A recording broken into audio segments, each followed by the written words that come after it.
मोहब्बत सतरंगी रे, मोहब्बत सतरंगी रे, मोहब्बत सतरंगी रे, मोहब्बत सतरंगी रे, मोहब्बत सतरंगी रे। सो व्यूअर्स, सबसे पहले हम जवेरिया सऊद और उनकी टीम को कॉन्ग्रेचुलेट करेंगे कि एक फैमिली ड्रामा सीरियल को उन्होंने सक्सेसफुली एंड किया, जिसकी स्टोरी बहुत अच्छी थी और इस वक्त के हिसाब से बिल्कुल फिट बैठती है।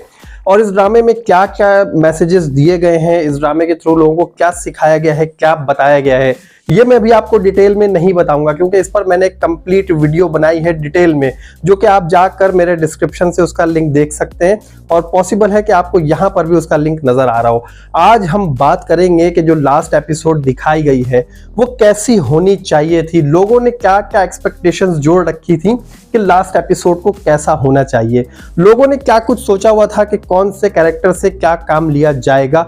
इस लास्ट एपिसोड में बहुत सारी चीजें ऐसी थी जो कि एक्स्ट्राज में थी, अगर नहीं भी दिखाते तो फिर भी लास्ट एपिसोड को बहुत अच्छा बनाया जा सकता था, बजाय इसके कि उन तमाम चीजों में टाइम वेस्ट किया जाता है। बहुत सारे दूसरे अच्छे अच्छे सीन्स को इसमें इंक्लूड करके इसका बहुत अच्छा सा एंडिंग दिखाया जा सकता था, जो कि नहीं दिखाया गया। एनीवेज, हम यही कहेंगे कि सीरियल बहुत अच्छी थी, बहुत अच्छे अच्छे मैसेजेस दिए गए और बहुत अच्छे बहुत खूबसूरत कैरेक्टर्स थे इसमें।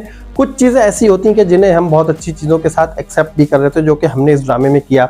अब हम ये डिस्कस करते हैं कि इस ड्रामे को किस तरह का होना चाहिए था। एक सिनेरियो क्रिएट करते हैं, एक सीन बनाते हैं कि इस ड्रामे को ऐसे भी एंड किया जा सकता था तो फिर कितना अच्छा होता, और इस ड्रामे में कौन से सीन्स थे जिन्हें हम निकाल के उन तमाम चीजों को एडजस्ट कर सकते थे।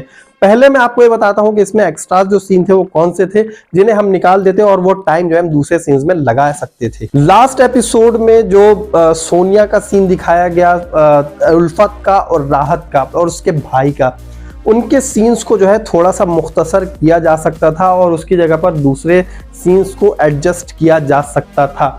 अब यहाँ पर कुछ सीन्स ऐसे थे कि जिन्हें हम बहुत अच्छे तरीके से बयान कर सकते थे।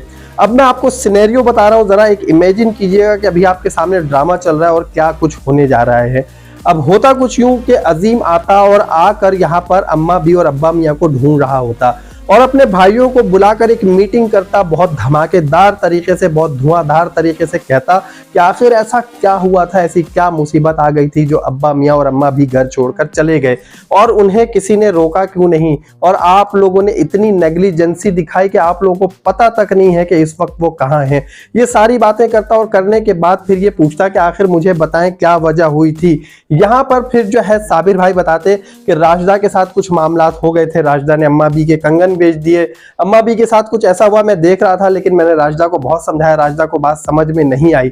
ये राशिदा को रियलाइज कराते और उसके बाद राशिदा को ये बात समझ में आती कि हाँ मेरी वजह से ऐसा हुआ है। और फिर ये भी बताते कि हम जो इस्लामाबाद में रह रहे हैं हमारे साथ क्या क्या फ्रॉड हो चुका है, हमने जो है इन्वेस्टमेंट की थी और इन्वेस्टमेंट जो है वो सारी कोई लेकर भाग चुका है, मुझे जॉब नहीं मिल रही है, मैं जो बिजनेस करना चाह रहा था वो बिजनेस में लॉस हो गया है, जिन साहब के बलबूते पर मैं आया था कि मैं यहाँ पर जॉब करूंगा उन साहब ने भी मुझे हरी झंडी दिखा दी। ये सारा अपना दुखड़ा सुनाते तो यहाँ पर एक सिनेरियो क्रिएट होता कि अब ड्रामे का जो एंडिंग है वो अपनी ठीक स्टोरी की तरफ जा रहा है। दूसरी तरफ शमीम भाई अब बताते कि भाई हमारे साथ क्या हुआ था। हुसन आरा पूरी स्टोरी बता सकती थी कि घर में जो है जहान आरा ने क्या क्या किया, गो के बड़ी बहन है लेकिन उसने अम्मा भी अब्बा मियाँ के साथ क्या सलूक किया।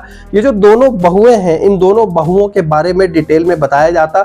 यहाँ पर फिर सऊद साहब एक तकरीर करते कि आप दोनों को ये सोचना चाहिए कि वो आपके सिर्फ सास ससुर नहीं है, आपके साथ उनकी अलग रिलेशनशिप भी है और आप लोगों को चाहिए था कि आप उनके औलादों की तरह रहते, जिस तरह से उस प्यार से आप लोगों को वो लेकर आए थे। ये सारी बातें करते जो एक फैमिली में होती है और ये तमाम चीजें जब करते तो लोग यहाँ देखते कि हाँ भाई ये जो एंडिंग है बहुत अच्छी तरह से अपने बिल्कुल ठीक रास्ते पर चल रही है। अब फिर होता ये कि ये दोनों तीनों भाई मिलकर अम्मा बी और अब्बा मियाँ को ढूंढ रहे होते और बजाय इसके कि अम्मा बी और अब्बा मियाँ नीली आंटी के घर पर मिल होना तो ये चाहिए था कि ये दोनों उसी फुटपाथ पर या उसी सिग्नल पर तौलिए बेचते हुए ही नजर आते और वहां पर अब्बा मियाँ और अम्मा भी इन दोनों को नजर आ जाती कि ये दोनों यहाँ पर खड़े हुए क्या कर रहे हैं। इन तीनों भाइयों को बहुत दुख होता, अफसोस होता।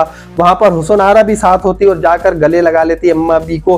अब्बा मियाँ को ये तीनों बेटे आते कहते कि अब्बा मियाँ ये आप क्या कर रहे हैं। यहाँ पर एक जरा इमोशनल सीन क्रिएट हो सकता था, यहाँ पर आंसू बह सकते सकते थे, दिखाया जा सकता था कि यहाँ पर जो है एक दुख का सीन है जो कि औलादों ने देखा अपने वालिदैन को किस तरह दर बदर की ठोकरें खा रहे हैं। यहाँ पर फिर नीली आंटी भी परेशान होती कि ये दोनों तौलिए बेचने गए थे, ये कहाँ चले गए। तो ये भी एक सीन क्रिएट हो सकता था, किया जा सकता था, जो कि लोगों के दिल जीतने के लिए जरा बेहतर तरीके से इस ड्रामे का यहाँ पर एंड होना था। उसके बाद फिर ये दिखाते हैं कि इनकी बहुएं जो है वो वहां पहुंच चुकी हैं शान-विला में, और वहां पर उन्होंने तैयारी शुरू कर दी है कि अब्बा मियाँ और अम्मा बी को ये लोग तो ढूंढ कर ले ही आएंगे। और वहां पर एटलीस्ट जिस जगह पर ये लोग जिस हॉल में ठहरे हुए थे लास्ट जहां पे सीन दिखाया गया है, एटलीस्ट उसको तो थोड़ा सा डेकोरेट कर लेते, अच्छा सा दिखाया जा सकता था, पहले जैसा जरा रौनक हो जाती। इन्होंने सारा सामान उठाकर एक तरफ रख दिया और खाली हॉल में खड़े होकर शूटिंग की है, तो ये भी बड़ा अजीब सा लगा देखने में। अच्छा, दूसरी बात यहाँ पर जो एंडिंग हुई है, ये दिखाया जाना था कि अब्बा मियाँ और अम्मा भी जैसे ही आते तो दोनों बहुएं देखती और देखते हुए फौरन से आ जाती और आकर कहती है कि अब्बा मियाँ अम्मा भी हमें माफ कर दे, हमने आपके साथ ज्यादती की है। लेकिन यहाँ पे उसका उलट दिखाया।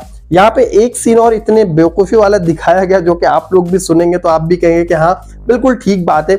शमीम भाई जो स्टिक के सहारे से चल रहे थे, उसके बगैर खड़े नहीं हो सकते थे, सामने टेबल पे पड़ा हुआ मोबाइल तक नहीं उठा सकते थे। वो अपने भाई की आवाज देने पे दोनों पैरों पर चलते आ गए, उनकी स्टिक भी गायब हो गई और पता नहीं कौन सा ऐसा मैजिक हो गया कि शमीम भाई बिल्कुल जो है वो चंद घंटों में ही ठीक हो गए। तो दिखाया ये जाना चाहिए था कि दोनों बहुएं आती, अम्मा भी और अब्बा मियाँ से अपने किए की माफी मांगती और अब्बा मियाँ और अम्मा भी यही कहते कि ठीक है, हमने तुम्हें माफ किया, आइंदा ऐसी कोई हरकत नहीं करना, तुम हमारी औलादों की तरह हो और हम ये चाहते हैं कि सब मिलजुल कर रहें। तो इस तरह से बहुत अच्छी एंडिंग हो सकती थी, बजाय इसके कि ये दिखाते। यहाँ पर ये दिखाया कि उन बेटों ने आकर माफी मांगी जिन्होंने तो बुरा सलूक अपने वालिदैन के साथ किया ही नहीं था। ना तो साबिर भाई ने किया था, ना कासिम ने किया था, ना शमीम भाई ने किया था। ये सारा बुरा सलूक जो किया था इनकी बहुओं ने किया था।